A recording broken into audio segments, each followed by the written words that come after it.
Well, hello and welcome once again to the DCL podcast, where we're inviting you to sit back, relax, and we'll be on our way shortly.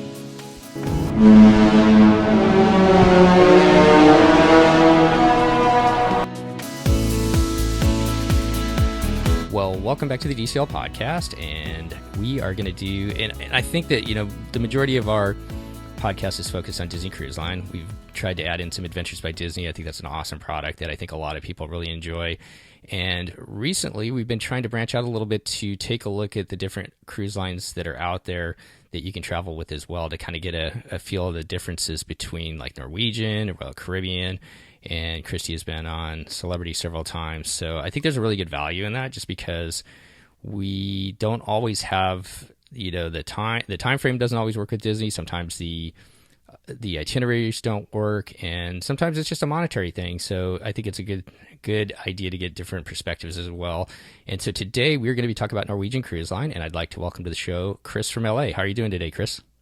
Doing great. How are you? Not too bad. Thank you so much for joining us. Now, we are going to get your kind of thoughts on your cruise. You guys cruised from Alaska, one of our favorite spots to go to. Just amazing scenery and itineraries up there. And you guys cruised on Norwegian Cruise Line, but you guys have been on Disney several times as well, haven't you? Yeah, so our very first cruise ever was a Disney cruise, and we loved it. So we decided, we're going to be Disney loyalists. We're going to always cruise Disney Cruise Line. And then we sort of grouped in a bunch of our friends on a cruise. And once we started sort of meeting everybody's needs and looking at the itineraries and everything, we realized for this specific cruise, Disney wasn't going to work out. So we had to sort of get out of our comfort zone and try something new and sort of see what happened. So this is your first cruise outside of Disney? Yep, first one ever. Okay. And so who all went on this cruise with you? Well, so it was me and my husband, and then a group of college friends and sort of all of their partners and, significant others and friends. So it ended up being about a group of 10 people. And we spread that across 3 or 4 cabins, I think 4 cabins, in different categories, different price points. Everybody was sort of doing what they could do specifically. And I think that's what I was trying to set up on the show. I mean, a lot of times it works to travel with Disney Cruise Line, but we've got 2 sets of friends that we travel with as well. And we travel without kids when we do that. They love Norwegian Cruise Line. We've sailed with them in the Baltic and over in the Mediterranean, and we've got one booked for Canada next year. And sometimes just, those different itineraries, those different cruise lines work because of the price point, the itinerary, and other things. So I really appreciate you reaching out and offering to kind of give your thoughts on Norwegian today. Yeah, absolutely. I'm excited to do it. So you talked a little bit about, so you've got a bigger group that's going on this, and so people have different needs and whatnot. What made you guys decide that you wanted to cruise to Alaska? Well, I feel like everybody sort of says Alaska is a bucket list, though I think for us personally, we feel like it's possible that some of the beauty and some of the great aspects of Alaska are going to change in the coming years and decades and things like that. Global warming, with climate change, right? And so we wanted to be able to see it, in a way that was sort of natural and as beautiful as possible. I also think the tourist industry in Alaska, it just increases year over year. If you look at any of that data, it's like each port is getting busier and busier, not slower and slower. And so I think even if you just want to get a chance to see it before it's so busy. So we were like, this is the year we're going to do it. It's sort of a bucket list trip. That's a whole topic that we could spend a whole show on. But I mean, with Norwegian putting the Bliss, and now they brought the Joy back from China and put that up there. Those are 2 huge ships. Massive. That didn't used to be up there. So you get into a port like Juneau, where one of those is in town, along with, not the Magic, but the Wonder, and maybe a Carnival ship or whatnot else. You're right. There's just so many more people traveling up there. Mm-hmm. So you guys decided to book with Norwegian, but this time you guys ended up booking, or your cruise went southbound, leaving from Seward, which is up near Anchorage. Kind of talk about that a little bit. What made you want to come one way southbound? Was it just to spend time up in Anchorage and see some stuff up there, or what were your thoughts? So this is actually one thing where I think Disney, because they only have 4 ships, they sort of miss the mark on really, really interesting itineraries, especially in Alaska. They're very much focused on sort of out and back cruises from Vancouver that they can do in 7 days, which sort of limits how far north they can go. And one of the things that I was sort of desperate to see ever since I heard Scott Sanders from the Disney Cruise Line blog talk about it was Hubbard Glacier. And Hubbard Glacier is pretty far north. And the only way to really get there, I think Disney goes there maybe once or twice per season on their longer cruise, like the 9-night. I think it's a 9-night. It might be an 11-night, but they have one sort of longer cruise, right? And that does see the Hubbard Glacier. But otherwise, the only way to really see that, because you can't make it there and back in 7 days, is to sort of start further north and go south, or to start south and end further north. And so Norwegian and a couple of the other cruise lines, not Disney, have cruises that start further north or start further south. So my whole goal was, I really want to see the Hubbard Glacier. In order to see it, we need to do it this way. Other people had some financial considerations. Other folks really wanted to go to Anchorage and tour around there for a bit. And so it seemed like it was just going to meet all of our needs if we went that route. Perfect. Why the Hubbard Glacier, just out of curiosity? So it's about the size of Rhode Island, which is massive for a glacier.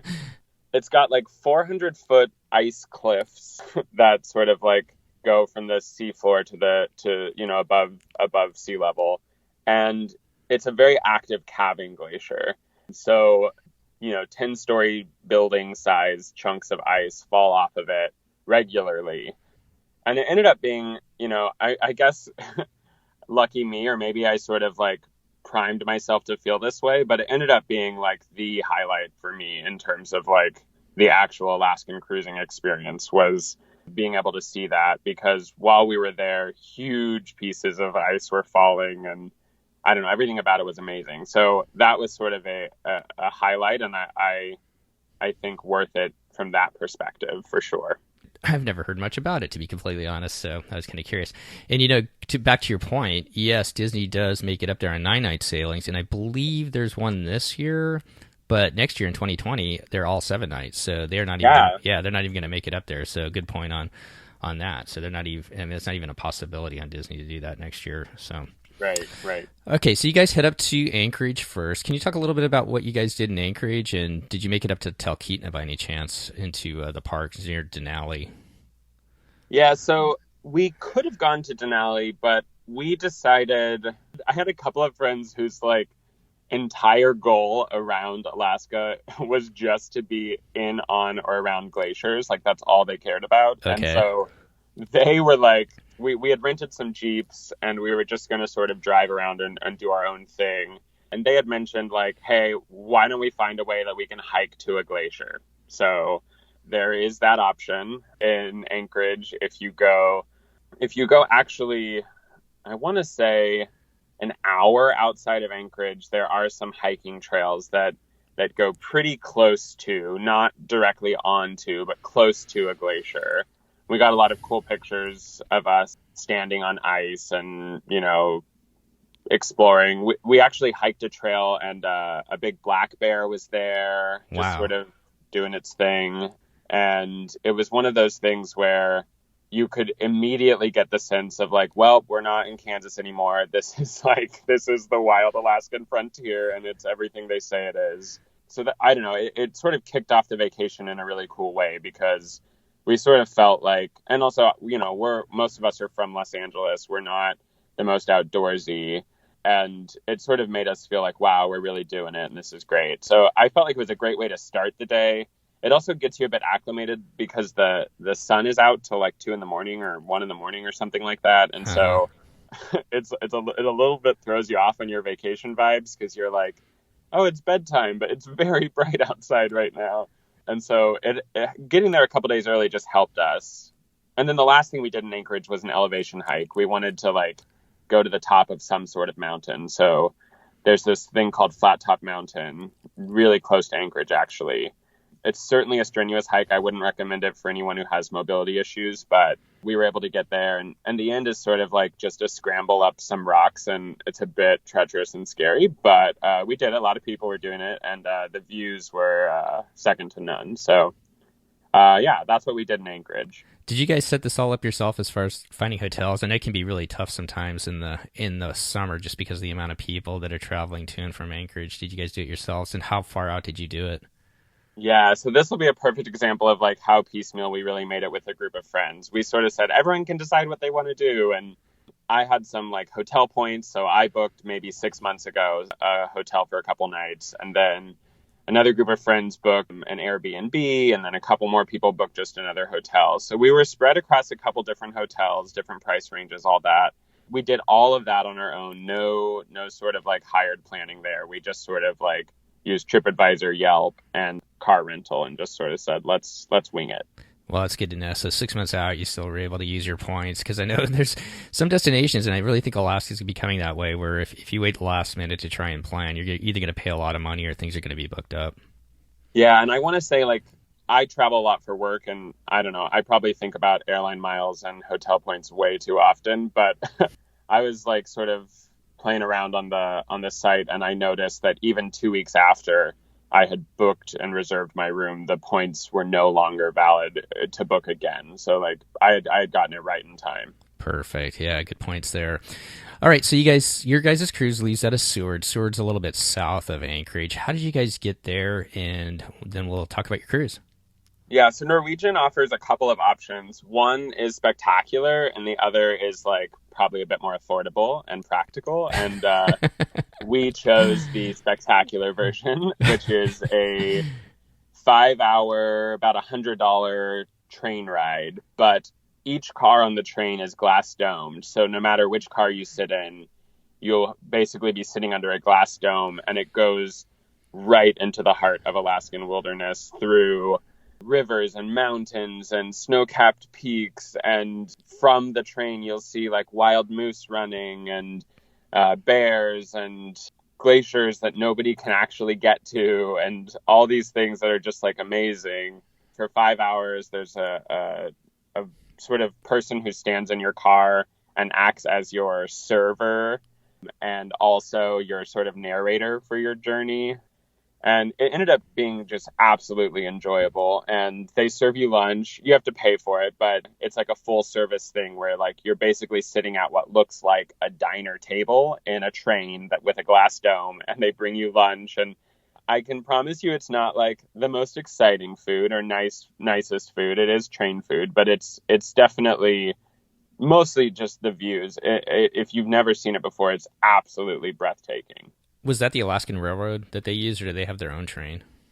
So yeah, they lease the Alaskan Railroad cars. Basically, you can't book a ticket on that train unless you're sailing on that specific cruise ship for that day. And then, let's say Royal Caribbean sailing out of Seward the next day, then they'll book that train. I think what our server told us was that the car for basically half the year is just contracted out to different cruise lines so that they can get their passengers from Anchorage to the port. Okay, perfect. That's good to know. Yeah, I know Princess uses it, and like you said, Royal and Norwegian all use Alaska's cars. I wasn't sure how that works. So did you guys leave that day, or did you spend time in Seward too? You didn't spend a night in Seward too, did you? No, we didn't. Seward is like very small, like shockingly small for a town. I don't even know that I saw where there would be hotels, or if they are, there may be like, I don't know, Pioneer themed 2-story hotels somewhere. But it's certainly not. Like a place with hotel chains and things like that.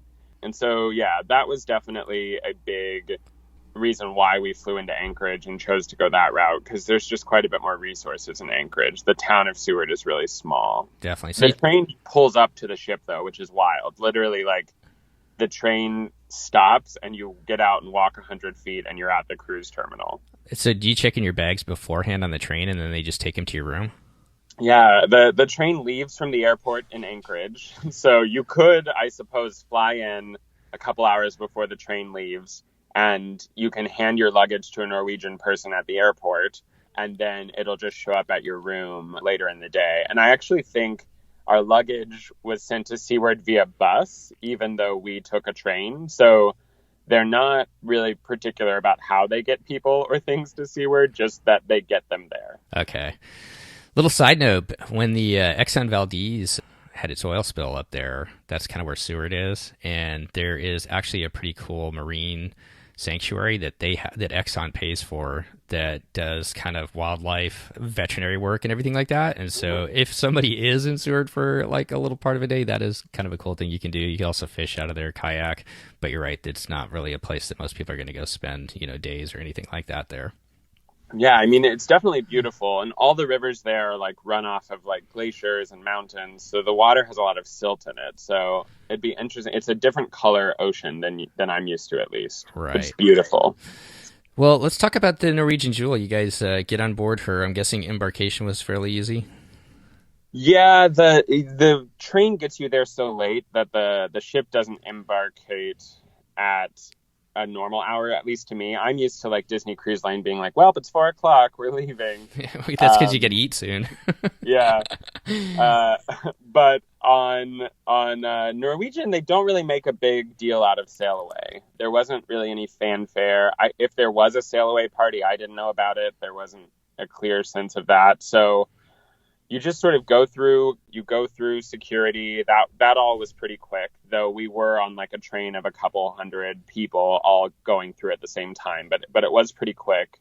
Norwegian's a bit more strict about things like liquids and things that you can bring on. I know you can bring on wine similar to Disney, but you can't bring on any like bottled water or any sort of like liquids outside of that. So the security was sort of weeding people out in that regard and pulling them aside and throwing away liquids and things like that. But then once we were on the ship, we happened to get there just in time for the muster drill. So we ran into the theater first thing. We didn't even go to our room. And the muster drill was done in maybe 20 minutes. And then, and certainly not as organized as I'm used to at Disney. But again, that's sort of a theme from this cruise that I sort of had to manage my expectations around. But yeah, once that was all done, we went to our room and we were actually upgraded. And this is something I wanted to talk about because I don't know how Disney would handle it because Disney's always sold out. But on Norwegian, this was earlier in the season. People were still in school. And so we noticed that the prices had dropped a ton on this cruise from the time we booked. And you sort of feel like, well, that's unfair. Like I committed to you a year ago. And now if I would have committed to you just like a week before the cruise, I could have paid like, potentially thousands of dollars less. So I called Norwegian just to see what they do about that. And it turns out they do have a policy where if the price drops, they will upgrade you into a different category of stateroom that's sort of similar to the going rate, I suppose, at the time that you call them. But for us, that meant going from a balcony to a suite. Nice. And so we were upgraded to a suite, and that means that my husband and I had a butler. We had a forward-facing cabin, which meant that we were right under where the captain is literally sailing. Like if you looked up from our balcony, you could see the captain and the crew sailing the ship. The balcony itself was about the size of the room. It had a seating area, it had a couch and a bed and a vanity and a bathroom, bathtub. Like it was huge, much bigger than we're used to even on Disney. Our own espresso machines, all of that. So the room experience was shocking when we actually finished the muster drill and got in there, because it's like, and here's your butler who wants to help you unpack, and here's your giant balcony that's facing where the ship's going. So we were like pinching ourselves a little bit, because if we had to not sail Disney, wouldn't it be nice to be in what is essentially concierge? So that was exciting for us, even though there was some maybe quality things that we'll get into a little bit more when we keep talking. Okay. So just as an overview, the Norwegian Jewel is about the same size as the Wonder and Magic for everybody out there that doesn't know. She was just renovated in 2018, so hopefully that made her look nice. And, the sense that I had when we were on the Bliss and we were on the Jade before is, the rooms are really nice, but I feel like I'm more in a hotel room where there's just something about the Disney ships were just overall where it's in a nice hotel room, don't get me wrong, but there's just, I don't know, it's the theme or the atmosphere or what that just makes it feel a little bit different. Yeah, I would agree. I would definitely agree. I think, the Disney rooms have that sort of nautical theming and all of that. But what we found about our Disney room, we've only ever sailed veranda on Disney. And what we find about them is that they just feel more comfy and homey than maybe others, at least our experience on the Norwegian, that everything just felt like more familiar to us. But this room, because it was recently renovated, it had brand new carpet, brand new furnishings. The bed was comfortable. I can't complain too much about the room because it was a suite and pretty nice. Right, right. So one quick question about the butler. Does he or she work as kind of your concierge as well, besides helping you out with the room, or how does that work? Yeah, so you actually get both. The concierge on Norwegian, the concierge spends most of the time connecting with everyone in your category. So I think we may have all had the same concierge or maybe spread across a couple of different ones. And he would be there at breakfast. We had breakfast in a separate restaurant from everyone else that was like cooked to order, a bit nicer food. And he would be there that morning, and he would always give us like handwritten letters about what they recommend us doing in that particular port, or the types of things available to us on the ship that day. And we were often invited to like things like a cocktail party with the captain, or I don't know, like sail away or sail the glacier with hot chocolate in this private viewing area, things like that. So those sorts of things the concierge was in charge of. The butler primarily is just in charge of, honestly, like food and comfort. So Okay. like if you ever order room service, it's your butler who brings that to you. In the mornings, if you ordered like breakfast in bed sort of thing, your butler would be the one who brought that. He would manage our espresso machine and make sure that we had everything that we could want. And he was also probably like the most friendly and the one who would sort of like pop up around the ship wherever we were. On Norwegian, they pride themselves on this thing called freestyle dining. And spoiler alert, the dining for me was the low point. But when you go to a dining location, you swipe your card. And I think that allows your butler to know where you are, because pretty much every time we ended up at a restaurant, he would like somehow find us and bring us something. So there was a lot of that stuff going on, which, felt special. We felt kind of like celebrities or something. It was kind of cool. So one other thing that's a little bit different about Norwegian, and let's turn into dining here in just a second, but depending upon the type of room you book, they offer what they call free options that you can partake of. One of them is a drink package. One of them is specialty dining, because they have their main restaurants and they have their specialty restaurants. And so on a 7-day cruise, you may get 2 specialty restaurants included if you take that. Also, there's an internet package and kind of just a little bit of money off of shore excursions. Did you guys do the drink package, or what did you guys do, and how did it change by getting upgraded? Yeah, so the like 5 options, you're right, those are the options.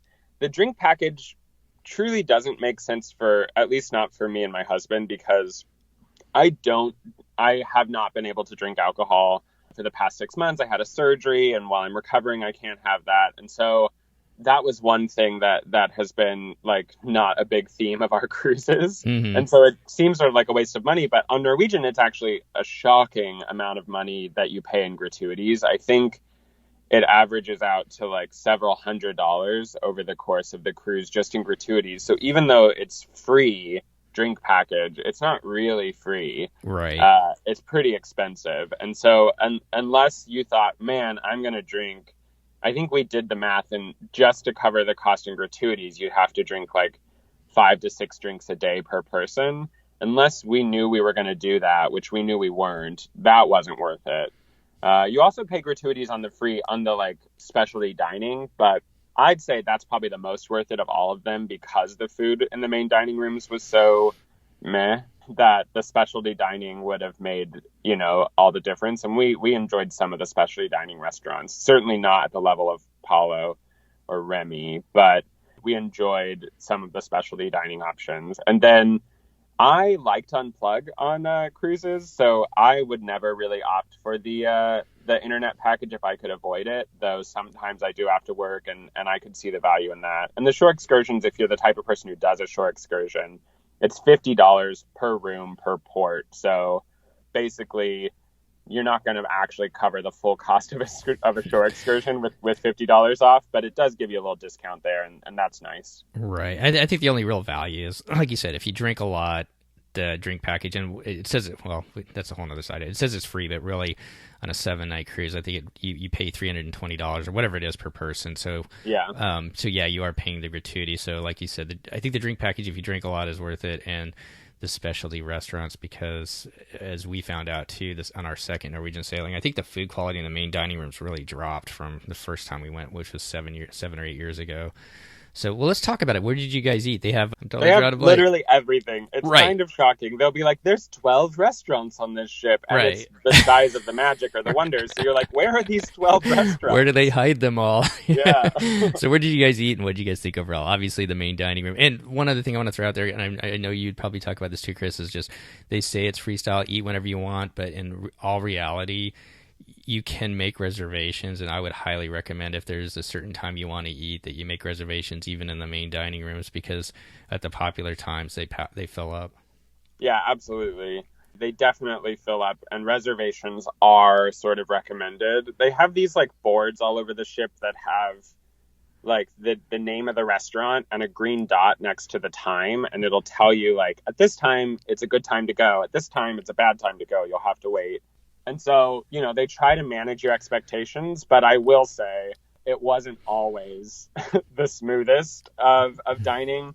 Mostly, though, my complaint about the dining wasn't the waiting. It was just the quality of the food. Okay. And, you know, I haven't done an episode with you about Disney, and you would probably find out if I did an episode about Disney that I'm also pretty critical sometimes about Disney's food. I think there's probably room for improvement. Sometimes it feels just like a nice wedding food, you know, like when you go to someone's wedding and the caterer has to make food for everybody all at the same time. Right. So they're like, how are we going to make this food for everybody? Well, we have to make it in a certain way. And so, you know, but I say Disney's like night and day better than what I experienced at Norwegian. Just some of the food was like downright, I could not palate it. It was really gross. And then some of it was like fine, but nothing like blew me away. And I think, luckily, we were in Alaska and we weren't there to be blown away by the food on the ship. We were there to be blown away by the scenery and the cities and the places we went. So it was fine, and I forgave it. But,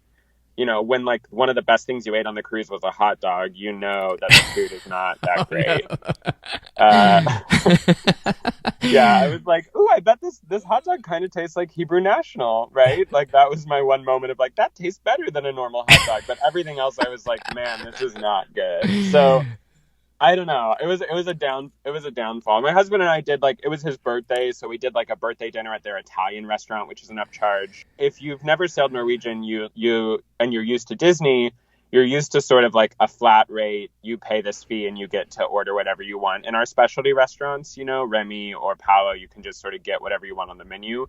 But in Norwegian, a lot of their restaurants are a la carte. So just like it would be on the mainland, if you order a steak and a side and a drink, it's all charged separately.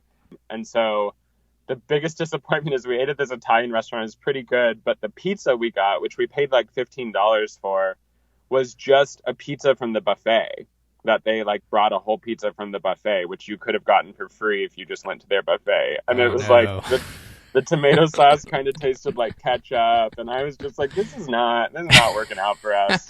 It's pretty rough. Yeah. I would say, at least on the bigger ships that we went on the Getaway, Le Bistro, the French restaurant, we actually had a really good meal there, and Cagney's, the steak restaurant. Cagney's is pretty great. Yeah, I would agree. Yeah. Okay. Well, let's turn to the main reason why you guys. Well, one other thing, quick before we go to the main reason you guys are there, which is the scenery and the ports. Any thoughts on the entertainment on board that you guys experienced? So surprisingly, it wasn't as bad as we thought. I think because we had such low expectations, we were like, that was pretty good. It wasn't, you know, Disney's entertainment's like, let us tell you a story, or like, you know, a variety act, sure. But if it's one of their main theater shows, it's all about a narrative story. Even if it's just sort of like a jukebox musical on a Disney cruise ship, it's still going to have some sort of narrative. But on Norwegian, like the very first show we saw was called Velvet, I think. And it was just like, what if you were sitting in a club for 45 minutes watching people dance and sing? And that was fine. It was like a surprisingly talented singer on the ship. I can't remember her last name, but her first name was Lexi. And she even did a solo show one night that was like about her history and relationships and like all the things that she's gone through in her life. And I was like, this is actually pretty great, like entertaining. She had a great voice. We enjoyed it. They also, this particular ship not all Norwegian ships are like this, but this particular one has a lot of like Cirque style entertainment. So like silks and people flying around and people doing trapeze over the audience and stuff like that. And, you know, that's not something you see on a Disney ship. So that was new to me, at least, that Cirque sort of thing. So, yeah, I would say the entertainment was like a solid B minus. And, you know, that far exceeded my expectations. I was expecting like a C minus sort of thing. The one thing I've noticed is they do, like with Lexi, not only would she perform a show, you know, like kind of a bigger show, maybe in the main theater, but a lot of times in Norwegian, you'll see them performing in the atrium or other different spaces. And I think that's kind of a cool thing that they do. Yeah, it's cool. And those folks, like, they travel with the ship. I heard the show you did with that juggler who does shows for Disney. And I thought it was interesting him saying, you know, like he might be on the ship for 4 or 5 days, but he's never like just sailing on the ship. Mm-hmm. But with Lexi and with their main cast, those folks are literally just on contract all summer, never getting off the ship, just always there. And so you'll see them in the gym or you'll see them around the ship doing odd jobs because, you know, they're sort of like working for the cruise line every day. Anything else about the ship before we talk about the ports and some of the stops you guys had? You mentioned that it was recently renovated. And some people might consider it a downgrade in the sense that they got rid of the water slides. They made it a bit more adult. But I would say the decor was great. It was modern, classic, whatever. Certainly not as clean as a Disney ship. But I would say I'm glad we went right after a renovation because I sort of can't imagine what the ship would have been like before that renovation. So my final note on the ship itself would be the renovation matters. And this one made improvements. I also think this is a testament to Disney. The Norwegian ship, I don't think you could live on it even for a year and fully understand the layout because there were multiple floors that like you just can't get forward or aft on them. You have to go above or below to get forward or aft. And so you might think you know how to navigate something or get somewhere, and then you're like, I have no idea where I am, and I might be like an hour late for dinner just trying to figure out. It's just not intuitive. You're like, my Waze app doesn't work on the ship. Darn it, I should have bought the internet package. Yeah, exactly. And like, I was avoiding the casino at all costs because they smoke a lot in there, and the ventilation on an older ship is not as great. So the ship smelled a lot like smoke, and I have allergies and just so I was even more a barrier because I was like, how do I get to this place without walking through the casino? I do remember that in the Jade we had to go through the casino several times. It's been years since I've been on it, but because it's the exact same ship or same class of ships. And just for a total side note, not to take over the show, but the Jade that we went on in the Mediterranean was originally built for Hawaii. So the Pride of America, I'm not even sure where the Pride of America fits in, but the Jade was originally built for Hawaii. And during the downturn in like whenever it was, 2001, 2002, the Hawaii market crumbled, so they took it and they put it to the Mediterranean. And so here we are in the Mediterranean sailing on the ship, and all the theming on the ship was still Hawaiian. Matter of fact, the main dining room, they had a big statue of King Kamehameha in it that was like overlooking. Oh, no. So here we are leaving Venice with King Kamehameha. I always got a kick out of it. That's so funny. They have since renovated it, and it is no longer Hawaiian themed. But anyways, so I digress. Okay, let's talk about where you guys went. You guys leave Seward, and like you said, I'm looking at the itinerary. You guys left at 9:00 at night, so just to kind of put a time frame to it. And the first place you guys go is Hubbard Glacier. Talk about what your thoughts were actually seeing it. So Hubbard Glacier, it was raining, it was misty. We couldn't even like see it felt like you couldn't even see, 100 feet in front of the ship, let alone see the glacier. So we were worried. We were like, as we were sailing in and we knew what time we were supposed to arrive, we were like, we might not even get to see this thing because the weather is just not with us. But it ended up being the most ideal, most magical thing because as we were sailing through the mist, and like I said, we had a forward-facing balcony, so all 10 of us were on our balcony, and we weren't crammed. This balcony was like the size of the room. It was massive. So we were all on our balcony with rain gear, just sort of like watching. And the first thing that you hear, maybe when you're about, 2 or 3 miles out, is this sound of like thunder. I can't even really describe it because it's not thunder, but it sounds like if you mixed thunder with like rolling around a bag of marbles and you mixed those two sounds, that's the sound that the glacier makes when it calves. I know that's a weird sound to describe, but that's all we could think to describe it. So you can't even see the glacier, but you hear this noise, and it's sort of this otherworldly noise. And then as we got closer, the mist sort of thinned, and eventually visibility was great. And we saw this glacier, and it's just like a normal port where they have to bring a pilot onto the ship to sort of navigate the fjord and make sure that we're safe and we're sort of not going to get too close to the glacier. But the pilot said basically that this was the closest that any cruise ship had gotten yet this season. And we were about a half mile away from the glacier. But like I said, it's the size of Rhode Island. So a half mile, you feel like you're right under it. And the noises that it made were so like otherworldly and beautiful. And right near the end, we saw basically what was the size of a 10-story building piece of ice fall. And the noise and the waves and the water and everything about it, it just felt like so powerful and so beautiful. And so that was like an amazing first day to our trip. So we loved everything about Hubbard Glacier, and I couldn't recommend it enough. We saw a bunch of other glaciers, including the glaciers that Disney goes to. They go to, I think, the Dawes Glacier over by Juneau, or there's one other glacier, and the pilot will just choose one of the glaciers depending on the ice conditions that day. So they can't even guarantee exactly what glacier you'll see. But we went to one of those glaciers, and it just paled in comparison to the Hubbard. The Hubbard was the most active, most beautiful glacier for sure. The one thing they told us when we went to Alaska is it kind of depends upon one of the big factors is temperature, as far as how warm it is, how close you can get, because how active the glacier may or may not be. So we were pretty far away when we went up and saw, I can't remember the name of it, but it's up Tracy Arms. So maybe cruising earlier in the season like that allowed you guys to get so much closer. That's amazing. Yeah, it could be that for sure. It was absolutely stunning. And we were there for about an hour. They spun the ship around so all the verandas would get a good view of it. But the longest view of it that you get is if you're in the front of the ship, which happened to be where our balcony was. So for about 30 minutes, we got like a front row view, and it was amazing. Well, from there you guys head on down to Icy Strait Point. I've heard good and bad about this. I've heard the whale watching is really good. I'm kind of curious to get your thoughts on Icy Strait. Yeah, so Icy Strait is near this small town called Hoonah. And we actually noticed a couple months out from our cruise that even Norwegians started like interchanging the term Icy Strait Point for Hoonah, depending on like what document you were looking at, because Icy Strait Point is actually just a cannery that was turned by the local Tlingit tribe into, they built a place where ships could dock, and it was turned into sort of like a tourist area where you could shop and buy things made by local native people and sort of see that stuff.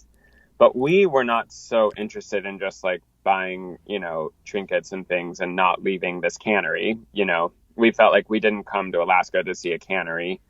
And so we decided to walk into Hoonah, which is about a 25-minute walk from the pier.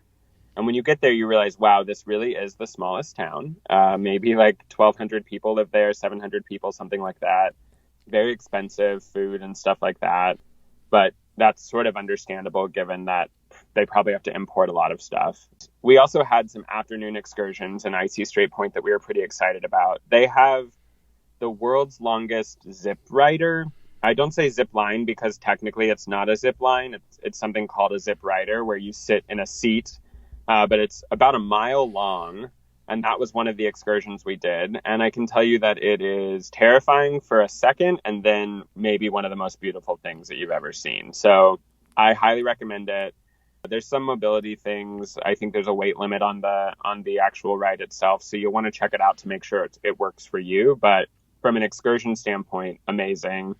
Also, I recommend booking that far out because they can only allow so many people a day to do that. If you don't get the tickets for it, you're sort of out of luck because it's sort of booked for the entire day then.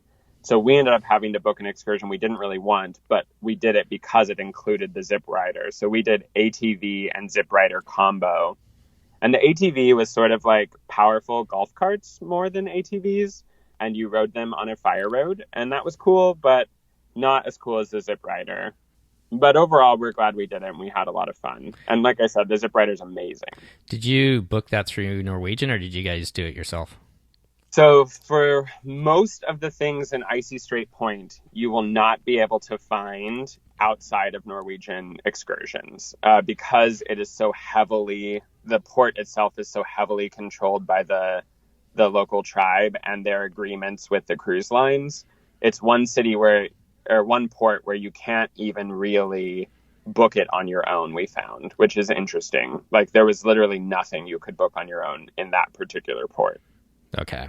Well, from there, you guys are off to the capital, Juneau, Alaska. What'd you guys have booked there, and what'd you do? That was the one place we decided not to book anything because we thought we had read something online that said you could take a public bus for $2 to the Mendenhall Glacier, then you could hike to the glacier or to the waterfall near the glacier. But you're in Juneau for a really short time usually because the cruises will couple Juneau with like a trip to one of the local glaciers in the afternoon or in the morning of that same day. And so when we got off the ship, we realized we wouldn't have any time if we took this like public bus that took over an hour to get to the glacier and then, you know, a little bit of time there and then coming right back. So we did this sort of wild thing that I highly recommend if you're into it, but I also get it if you're like, no, that sounds awful, which is we just hiked to the top of Mount Roberts, which is like right where you get off the ship. You sort of walk up through the town a bit and there's some trails, and one trail that takes you to this sort of famous thing called the Mount Roberts Tramway, which is basically like a gondola tram system that goes from the port all the way up to the top of Mount Roberts. There's a museum and some native cultural experiences up there, and then you take it back. But that gondola is like $40 for a round trip and very expensive for like what I'm sure people who do it are like disappointed because you're like, wow, I just spent $40 to like have a 2-minute ride up and down a mountain.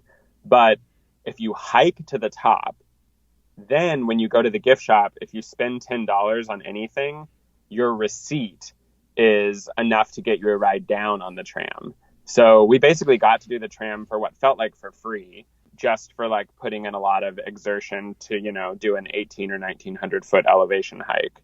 But it ended up being great and we loved it and I wouldn't trade it for anything. It was one of the highlights and that was completely unplanned, cost us almost nothing. We did it all on our own. That's a good tip there. I didn't know that you could do that as far as getting the $10 ticket to come back down. That's an awesome tip, Chris. Yeah. So just to put it in perspective, Disney, the Wonder, when it goes to Juneau, you're there all day, but I'm looking at your itinerary. You guys got there at 7, left at 1:15, and then you went up to the Sawyer Glacier, I believe, or wherever they decided to take you to. Yeah, I think we did Sawyer, and the other one that we could have done was Dawes, and it's up to the pilot. And so the pilot chose Sawyer for us because it was a bit more saleable that day. Okay. When we were there, we did. I just throw this out there. We talked about global warming a little bit, or made a little comment there. But we did a helicopter tour with my family, and we went to the Talkeetna Glacier, which is on the opposite side of the Mendenhall Glacier, and that is one of the few glaciers in Alaska that is actually growing. So I thought that was kind of cool. Yeah, that was kind of neat that there's actually a glacier up there that is growing and not completely shrinking. So that's cool. The helicopter tours seem amazing and scary. Oh my gosh, that was so. They'd go in pairs, and the other family that was in the other helicopter, they were a little nervous, so they just went down this channel and then around this point to get to the glacier. And our whole family, I guess, was just like feeling it that day, so we're like, yeah, well, let's do it. So. Man, the pilot had us like 50 feet going over this ridge line. We went looking for mountain goats, and it was a memorable experience. Let's put it that way. It was really amazing. Cool. So, okay, from there you guys are on to Skagway. What did you guys have planned there? So in Skagway, we chose to do. It was called like Klondike Rock Climbing Adventure or something. Really? And that was probably one of my favorite excursions. I thought I would really like the Zip Rider, and I did. I loved it. It was beautiful. But the rock climbing, I felt like I had accomplished something that I never thought I could. And that is really cool to leave a vacation and say that. It was like an 80-foot cliff that you climb up, different experience levels. But when we got there, we found out that we were the only 3 who had booked it that day. And so we had our own guide and we could do whatever we wanted with the guide. So it ended up being this like very personal, very cool experience. And because there were only three of us from my group decided to do it. Because there were only three of us, we got to climb actual multiple routes, different times, and the guide sort of supported us each step of the way. There was a point when it was me just like on the wall, sure that I was going to not make it. And everyone was cheering me on. And the guide was like, just trust that little tiny millimeter ledge that your foot's on and step up. And I did it. And I made it to the top. And I swear, Steve, I felt like I had just conquered the world. It was amazing. It felt so, so cool. And I was glowing for the rest of the day just from feeling like I had done something so cool. So yeah, that was maybe one of the highlights. And you also rappel at the end of it. So you hike up to the top of the cliff, you rappel down it, and that's surprisingly terrifying, but in a fun way. So I recommend it. I think if you're there and you want to do something adventurous, this is the excursion for you. I've never even heard of that excursion. That's awesome. Yeah. And we booked that through the cruise line as well. Okay. Did you get to wander around the town a little bit? It's pretty small. Yeah. It's cool. It's sort of like an old Western like boardwalk town. There's like a wooden boardwalk that pretty much runs the length of it. We went to the brewery and had a couple of like beers. One beer that was made with like Alaskan like pine needles of some sort, spruce needles or something, which was interesting. I just took a sip because I'm not drinking a lot of alcohol right now, but it was pretty good. And then everyone was buzzing because the town just got its first Mexican restaurant. And because the food was a low point on the ship, we were like, why don't we have an early dinner in town? So we went to the Mexican restaurant like an hour before the ship was boarding and basically ate an early dinner there. So yeah, the town's cool. I recommend it. Just, if you got off the ship and didn't have any plans, you could probably find a good 3 hours worth of stuff to do just by like walking around the town and seeing some of the old historic buildings. One thing to throw out for everybody, if you haven't been to Alaska too, the one thing that I really enjoyed was the fact that the ships basically park right downtown. So I know that they do offer buses in certain spots, but you can easily walk to the downtown. Easily. Yeah. I really like that fact. So from Skagway, you guys are on to Ketchikan, one of the most rainiest cities in America. Mm-hmm. How was that there, and what did you guys do? One, I don't know why I had it in my mind that I just really wanted to see the salmon run, but we were too early. So Alaska failed me in one way. I basically didn't get to see any salmon the whole trip. But Ketchikan is the city where you would see that probably most conveniently because they have this thing called Creek Street. And apparently during the salmon time, the salmon go right up that creek. So if that interests you at all, this is a city you could do that. I also had my heart set on halibut and finding a place with good like fish and chips or something like that, and we did that in Ketchikan. Our excursion, I'm gonna give it like a soft recommendation because I guarantee that it's not for most people, and maybe I'm one of them. But we did this snorkeling excursion where you do like cold water snorkeling, and I know like all those words together probably sounds like a nightmare for a lot of people. But it was cool. I will say, like, if you are like, hey, I want to cross that off of my list and say that I've snorkeled in Alaska, one thing to mentally prepare yourself for is that if you've never been in a thick wetsuit for cold water, like 7mm wetsuit, it feels sort of like a straitjacket. It's very constrictive. And so if you don't go into it knowing that you are going to feel a little bit claustrophobic, I think it can sort of make or break the excursion for you. I had mentally prepared myself. I did okay. And once you're in the water, everything feels fine. But it's the like getting from the place on the bus in your wetsuit to the beach that you're going to actually snorkel in. That's a little bit hard. But once you're in the water, you're going to see sea life that you wouldn't see anywhere else. Certainly not in the Caribbean or places that normally offer snorkeling. Lots of like purple and orange sea stars and some interesting big fish. Even some like kelp forests and algae forests and things like that.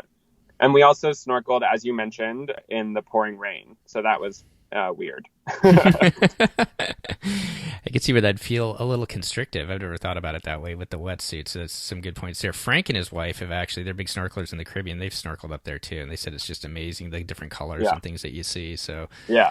Well, that's cool. Well, from Ketchikan, you guys head back towards Vancouver. You get an actual sea day as you cruise to the Inside Passage. Thumbs up or thumbs down as far as having a balcony? What are your thoughts? And kind of talk about that day cruising through the Inside Passage. So I know that everyone says you have to have a balcony in Alaska, and then the people who are like naysayers on the balcony will be like, no, you can find a deck and find a place to view it without having a balcony. And I think both camps are probably right. You could definitely do Alaska without a balcony, and don't let the balcony thing be the financial barrier for you. But were we on our balcony constantly? Yes. And were we glad we had a balcony? Yes. So I don't know. I say if you can afford it, do the balcony. If it's a financial burden for you, though, you will still be able to see the sights. You'll just have to do it in sort of public access areas. Yeah, I remember sitting at deck 4 with my wife as we came back the last sea day to Vancouver on the Wonder, and I mean, you're so close to the shoreline, and just watching the other sailboats. And at one point, we saw some kayakers going by. It's just sights like that you're just never going to see elsewhere, and we really enjoyed that day. Yeah, there were whales everywhere, by the way. Like, I felt like on pretty much every day you could see whales. Right on the last day, there was a beautiful whale with its tail coming out of the water and everything, maybe like, I don't know, 100 yards from the ship, just off of the port side. And, everybody was cheering and really excited. And the Inside Passage, it's unlike any other cruising, because it feels like you're sailing through like a fjord or something, but for like 7 hours, just like land really close to the ship for like a really long time. And on that day, it was a full moon, and the days get shorter as you go further south. So that final night, we all had like a little kumbaya moment where we all of us were on our balcony wrapped in blankets, like hugging each other and laughing and talking about memories under like the most beautiful giant full moon, just sort of like watching the land go by. And it was pretty great. You're putting a shiver up my spine saying what an amazing moment for you guys to kind of finish your cruise that last night. So yeah, it was beautiful. Well, so you guys end up in Vancouver. Any thoughts about disembarkation in Vancouver, getting to the airport, or any tips you'd have for people? Yeah, I mean, if you are American, and I don't know if all the airlines are like this, but at least for us going from Vancouver to LA, you actually do customs there at the airport. Mm-hmm. And then once you're through the customs in the airport, all of the shops and everything you can pay in US or Canadian, because you're technically in like a little American enclave or whatever at the airport. So that was interesting. But we did do a day on our own in Vancouver. We paid, I think, $6 per bag to leave it there at the cruise terminal. And that was like $6 US. I think it's a bit more Canadian, but there's a really favorable exchange rate right now. So Vancouver was like cheap comparatively. In fact, I'm sort of prepping for Run Disney, maybe doing the half marathon in January. And so I wanted to buy some running shoes. And my husband was like, well, we should buy them here because the exchange rate's really good. So we found a running shop, and I actually bought my running shoes for like $50 US off of what it would have been if I had bought that same pair of shoes in the US. So if you want to do some like higher end shopping in Vancouver, that's actually not a bad place, at least right now, to do it, because the exchange rates are favorable. And that sort of made up our last day in Vancouver. We just sort of walked around. We didn't rent a car, get in a cab or anything. We just did it all on foot. Yeah, Vancouver's a pretty easy walking city, and the ship pulls in right downtown, basically, so pretty easy to get around. And then they do have a really good train system that takes you right to the airport as well. Did you guys use that, or did you guys Uber it, or how'd you guys go? Yeah, once we picked up our bags, it was 2 blocks to the train, and then we took the train to the airport. So it was overall pretty easy city to do. I will say it looked like I don't even know how long it would have been. It looked like a 4-hour line to get a cab after the ship got off. Like the cab line was like Space Mountain on its worst day. Oh, no. And I was trying to imagine that, and I was like, no, I can't imagine. Like they couldn't get cabs in there fast enough, and there were just like grumpy, disgruntled families with strollers and car seats, waiting and standing for hours to get cabs, and that was kind of a surprise to me. It looked like a mess, and so we were glad to have checked our bags and just got to walk away, because excitingly for us, the Wonder was also pulling in at the same time as us, so the terminal was full of people from the Wonder and people from the Jewel, all intermingling and trying to get their cabs to go to the airport or do whatever they were doing, and the terminal was a bit of a mess. But it was nice in the sense that customs was quick and disembarkation was smooth. Well, anything else that we haven't talked about that you wanted to bring up before we touch on a couple points before we finish up? No, I think, honestly, the experience on a non-Disney ship is going to it's going to be missing all the Disney things that you like. If you love the entertainment, if you like the food or the characters, if you like the fact that, Disney is an entertainment company that also happens to have cruise ships.